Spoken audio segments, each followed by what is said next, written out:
We did have a break-in once. That's it. Remember when I was out of town and we had a break-in? Oh, you got to tell that story, Jared. Oh, You yeah. got to tell that story.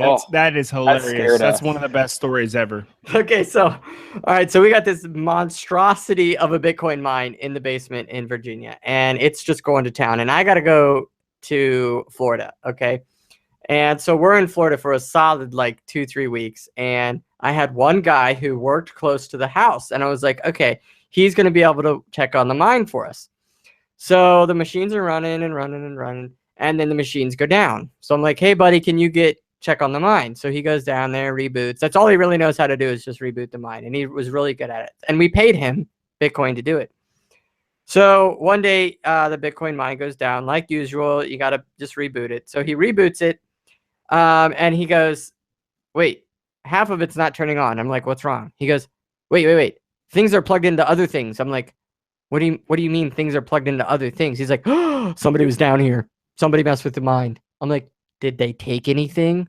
Well, I mean, there was probably 15, 20 grand in equipment down there. And we're like, right? And there's no locks or nothing really on it.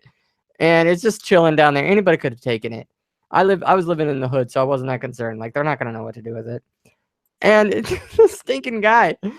So he writes this sign. I'm going to have to send you guys a photo. He writes this sign like, we know who you are. We called the police, blah, blah, blah. Stay away. And so we had to we're going to send him money to stay there for the night, so he could watch over the mine, because we didn't want anybody to come back and take it all. Because we thought, we were making up these elaborate stories on how he got in, was wanted to take it all, realized he couldn't, wanted to get his friends, so he's going to plug it all in together in random spots and then head out and go get his friends to steal all of it.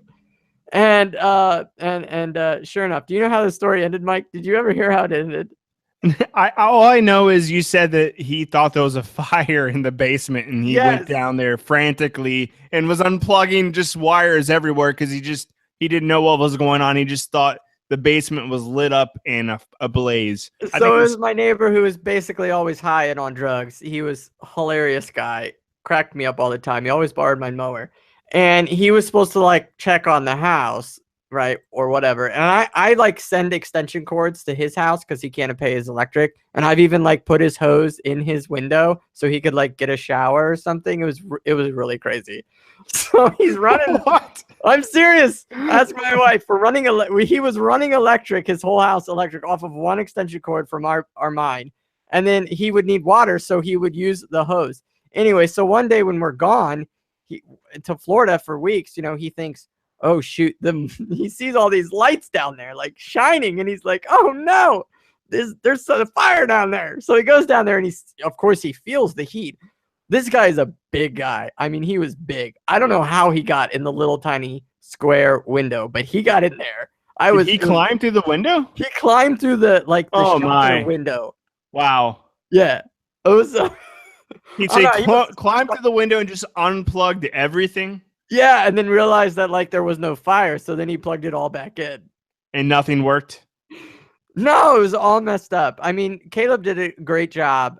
He got a lot of the mine back together, and I definitely sent him some coin over it. We paid him good money to watch it, because if a machine goes down that's $50 a day, and you have the ability to pay somebody, $30 to get it back up, and you only lost $20 that day, I mean, come on, that's good money there.